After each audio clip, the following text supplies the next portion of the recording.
నమస్తే సార్. శ్రీమాత్రే నమః. లలిత సహస్రనామాలు నిత్యం చెప్తూ ఉంటారు. అవును. మీరు లాస్ట్ టైం చెప్పారు మీ అనుభవం గురించి. అలానే మీకు తెలిసిన వాళ్ళల్లో కానీ లేకపోతే ఫ్రెండ్స్ రిలేటివ్స్లో కానీ ఎవరికైనా ఇలాంటి స్వయంగా అనుభవించినవి ఏమైనా సంఘటనలు ఉన్నాయా సార్? చాలా ఉన్నాయమ్మా. కొన్ని వందల మంది, వేల మంది నాకు వాళ్ళకి జరిగిన అనుభవాలు చెప్పినా ఉన్నాయి. కొన్ని వందల వేల ఎపిసోడ్లు చేసుకుంటూ వెళ్తే కొన్ని వందల వేల వీడియోలు చేయొచ్చు దాని మీద. ఓకే, నిజంగా. ఎందుకంటే ఒకటి కాదు, రెండు కాదు, వాళ్ళకే అసలు ఇదేంటి నిజంగా నాకు ఈ మార్పు జరిగిందా, వాళ్ళకి వాళ్ళే ఆశ్చర్యపోయిన కేసెస్ చాలా ఉన్నాయి. ఎందుకు అంటే ఇక్కడ ఒకటే గుర్తుపెట్టుకోండి, లలితా సహస్రనామాలంటే కేవలం అది నామం అని కాదు, అక్కడ అది అపౌరుషములు అంటారు. అంటే సాక్షాత్ అమ్మవారిలో నుంచి 8 కిరణాలు బయటికి వచ్చి వసిన్యాది వాగ్దేవతలుగా ఆ నిండు సభలో చెప్పడం జరిగింది అమ్మవారి గురించి. ఆ చెప్పినటువంటిది అపౌరుషం. ఇప్పుడు మనకి చూడండి, ఎవరైనా రాస్తే పలానా వాళ్ళు రాశారంటారు, ఇవి వేదంతో సమానం కాబట్టి దానికి శక్తి ఆ శక్తి ఉంటుంది. వేదమంత్రానికి ఎంత శక్తి ఉంటుందో లలితా నామానికి కూడా అంత శక్తి ఉంటుంది. దీంట్లో మీరు అడిగారు కాబట్టి ఒక సంఘటన చెప్తాను నేను మీకు. ఒకతను ఉండేవాడండి. అంటే అతను ఏంటంటే ఊర్లో ఒక పొలం ఉండేది అతనికి. ఓకే, పొలం ఉండేది. ఆ పొలాన్ని ఇప్పుడు మీకు రైతులు ఎలా ఉంటారో మీకు తెలుసు కదా, ఒకసారి పండితే ఒకసారి పండదు, అది పరిస్థితి అది వాళ్ళది. ఇది పొలాలు ఇవన్నీ కాదులే, ఇది అమ్మేసి సిటీకి వచ్చేదని చేద్దాము అనేటువంటి భావంతో అది ఎంతో కొంతగా అమ్మేసి తీసుకొచ్చి సిటీలోకి వచ్చేసాడు. సిటీకి వచ్చి అతను ఒకరితో కలిసి పార్ట్నర్షిప్లో ఒక హోటల్ లాంటిది పెట్టాడమ్మా. ఇంక హోటల్ లాంటిదే ఉంది, హోటల్ పెట్టాడు. అంటే అది ఎందుకు హోటల్ లాంటిది అని అంటున్నానంటే, అది ఎట్లా ఉంటుందంటే కొంచెం ఒకవైపు ఆటలాడుకునేది పెట్టి ఒకవైపు ఫుడ్ ఉండేది అనమాట. అది అది పెట్టాడు. అది దాని పేరు అది ఇప్పుడు ప్రస్తావించడం అనవసరం. అయితే ఎవరో పరిచయం ద్వారా వచ్చి పెట్టాడు.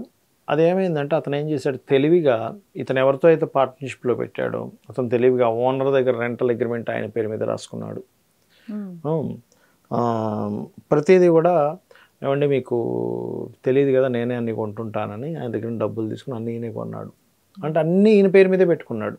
ఓకే, లాస్ట్లో ఏం చేశాడంటే అతనికి మోసం చేశాడు మొత్తం మీద.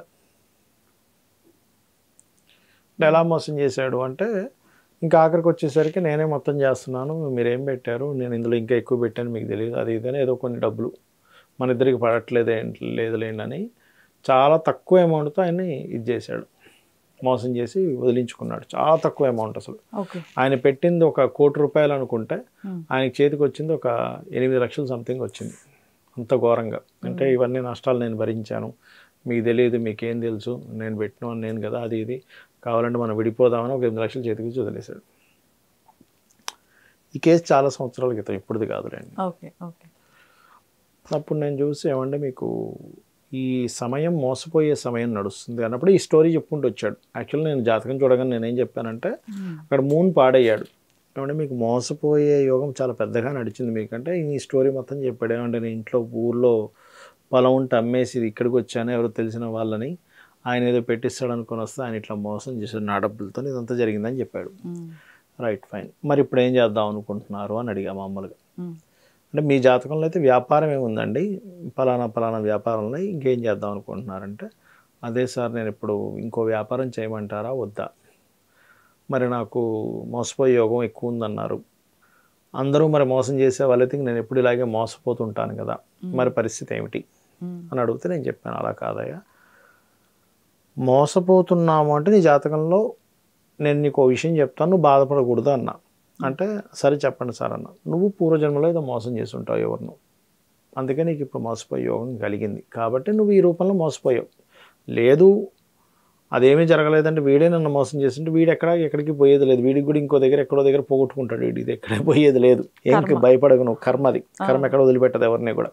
నువ్వు ఒకరిని మోసం చేస్తే నువ్వు మోసపోతావు, నిన్ను మోసం చేసినప్పుడు మళ్ళీ మోసపోతాడు, అందులో డౌట్ లేదు. కాబట్టి నువ్వు దీన్ని ఇంకా అయిపోయింది వదిలేసి, ఇక్కడ నుంచి ఉన్న డబ్బులతో నువ్వేం చేస్తావంటే రోజు, ఇప్పుడు అతనికి ఏం చేశాడు, ఇప్పుడు ఏం చేయమంటారు, ఫ్రూట్ మార్కెట్ ఏమైనా పెట్టాలా, ఇది కూరగాయలు వెజిటేబుల్స్ ఏదైనా పెట్టాలంటే బుధుడు బాగున్నాడు నీకు, వెజిటేబుల్ మార్కెట్ ఒకటి పెట్టుకోండి అని చెప్పాను. అంటే సరే అని చెప్పి ఆయనకి ఏం చెప్పానంటే, నీకు మోసపోయే యోగం ఉంది కదా, నువ్వేం చేస్తావంటే రోజు కూడా అష్టమి చంద్ర విభ్రాజ అలిక స్థల శోభితాయ నమ, లేకపోతే చండీ పారాయణం విను, లేదా ఓం దుమ్ దుర్గాయ నమ చేసుకో అని చెప్పా.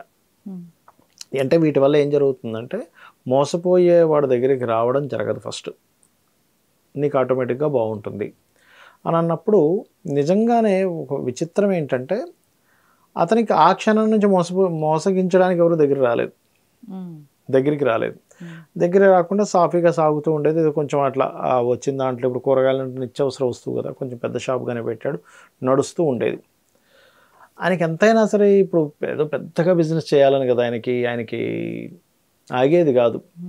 ఏదో చేయాలి, ఏదో కూరగాయల షాప్ పెట్టుకున్నాం కానీ ఏదో నడుస్తుంది అలాగా అని అనుకుంటే నేనేమన్నాను, మళ్ళీ నా దగ్గరికి వచ్చాడు, సార్ బాగానే ఉంది సార్ కానీ నేను ఇంకా సాటిస్ఫై అవ్వట్లేదు, పెద్ద బిజినెస్ పెట్టాలి. కొంతమందికి అంటే అతనికి ఎయిమ్ అన్నమాట అది. కొంతమందికి ఎలా ఉంటుందంటే అమ్మ, వాళ్ళేదో వాళ్ళంతటా వాళ్ళు బ్రతుకుదామని ఉండదు.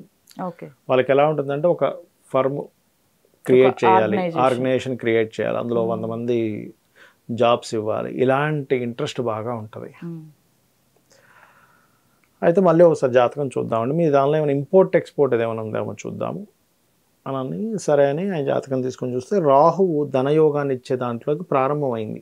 అందుకే అంటే ఎలా ఉంటుందంటే జాతక చక్రంలో మనకి దశలు ఎలా మారుతుంటే అలాంటి ఆలోచనలు వస్తూ ఉంటాయి. అయ్యా నీకు ఇంపోర్ట్ ఎక్స్పోర్ట్ సంబంధించింది కొంచెం నీకు ఇది ఉంది కాబట్టి నీకు పెద్ద ఐడియా లేదు, దీని గురించి ఎవరైనా మనిషిని పెట్టుకొని ఇది స్టార్ట్ చేయంటే ఇవాళ అతను ఏమన్నానంటే నీకున్న జాతక చక్ర బలం సరిపోదు, నువ్వు కొంత యోగంలో పుట్టావు, నీకు కోట్లు సంపాదించాలంటే నువ్వు పూర్వజన్మలో ఏదైనా పుణ్యమైనా చేసి ఉండాలి, లేకపోతే ఈ జన్మలో నువ్వు నిత్యము అమ్మవారి ఆరాధన అయినా చేయాలి, ధర్మంగా ఉంటూ ఆరాధన చేయాలి, లేదా అధర్మంగా సంపాదిద్దామంటే కుదరదు.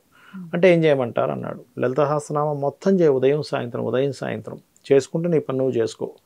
ఇంపోర్ట్ ఎక్స్పోర్ట్ రిలేటెడ్ సంబంధించిన అంటే ఇక్కడ నుంచి వీళ్ళు ఏం చేస్తారంటే ఇక్కడ మంచి ఆర్గానిక్ ఫార్మింగ్ చేసినటువంటివి తీసుకొని రైతుల దగ్గర దానికి కొన్ని టర్మ్స్ అండ్ కండిషన్స్ కొన్ని ఉంటాయి, ఈ దీంట్లో ఉండాలి, బయటికి పంపిస్తూ ఉంటారు, దానివల్ల బాగా లాభం వస్తుంది, అటువంటి ఇచ్చే నీకు బాగుంటుంది అన్న. అతను ఇప్పుడు ఎన్ని దేశాలు పంపిస్తాడో తెలియదు అసలు. నిజంగా ఆయన కళ నెరవేరింది. అంటే నేను చెడిపోయాను, నా లైఫ్ అయిపోయింది అని బాధపడాల్సిన పని లేదు అమ్మవారిని పట్టుకుంటే. అమ్మవారి దగ్గర ఉన్న గొప్పతనం ఏంటంటే నేను ఎన్నో కేసెస్ చెప్తుంటాను కదా, ఇంకా మొత్తం 0 స్టేజ్కి వచ్చేసాము అనుకున్నది కూడా మళ్ళీ టర్న్ అవుద్దమ్మా, కంప్లీట్గా టర్న్ అవుద్ది. ఎవరు ఊహించలేరు కూడా, అరే ఈయనకి ఇట్లా టర్న్ అయింది. అందరూ ఏమనుకున్నారంటే అప్పుడు పొలాన్ని అమ్మేటప్పుడు అందరూ చెప్పారంట ఆయనకి, బంధువర్గంలో అందుకు మంచి పొలాన్ని ఎందుకు అమ్మేస్తున్నట్టు, లేదు ఒకసారి నష్టం వస్తుంది, ఒకసారి పండట్లేదు, నాకు అవసరం లేదు అమ్మేస్తారు, వాళ్ళు ఎవరో పండించుకుంటారు అని అన్నప్పుడు అందరూ చెప్పారంట, ఏం లేదంట. ఇక్కడ పెట్టేటప్పుడు అందరూ చెప్పారంట నీకు తెలియదు ఎవరినో నమ్మి పెడుతున్నా అని. అందరూ ఏంటంటే వాళ్ళ చుట్టాల్లో వాళ్ళందరూ కూడా నవ్వుకోవడం, మనం చెప్పినా ఆయన లేదు.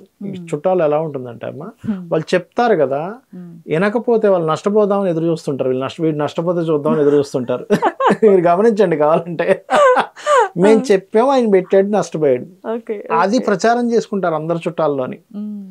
అందరూ మాట్లాడుకోవడం ఈయన గురించి, మనం చెప్పినా ఏం లేదు, మంచి సరిపోయిందని. అందరు ఏమనుకున్నారు, ఇంక ఈయన మొత్తం 0 అయిపోయింది, ఆ వచ్చిన డబ్బులు కూడా 4 రోజుల్లో ఖర్చు అయిపోతాయి, 8 లక్షలు ఎంతకాలం ఖర్చు అయిపోతాయి, 4 రోజుల్లో ఖర్చు అయిపోతాయి, ఇంక మొత్తం 0, ఈయన దగ్గర ఏమీ లేదు, ఈయన ఏదో ఏ కూలి పనికో వెళ్తాడని భావించారు అందరూ కూడా. అంటే ఈయన పరిస్థితి 0. ఇద్దరు ఆడపిల్లలు కూడా ఉన్నారు ఆయనకి, ఇంకా వాళ్ళ పెళ్ళిళ్ళు ఎలా చేస్తాడు, వీళ్ళ పరిస్థితి అయిపోయింది అని అనుకున్నారు, అందరూ అనుకున్నారంట. కానీ ఇవాళ ఆయనకు పెద్ద బంగళా, 4 కార్లు, బోల్డ్ మంది వర్కర్లు, అంటే ఎవరు ఊహించలే. అంటే అమ్మవారి యొక్క అనుగ్రహం ఎట్లా ఉంటుందంటే మనం ఎక్స్పెక్ట్ చేయలేము. నువ్వు ధర్మంగా ఉండి రోజు లలిత అమ్మవారిని చదువుకుంటూ నువ్వు కనుక పనిచేస్తే ఇలాంటి కేసెస్ నేను కొన్ని 100,000 చూశాను నేను నా లైఫ్లో. అందుకే అంత కాన్ఫిడెంట్గా చెప్తాను నేను, మీరు చెయ్యండి అవుతుందని. అంటే అమ్మవారి అనుగ్రహం అటువంటిది. శ్రీమాత్రే నమః.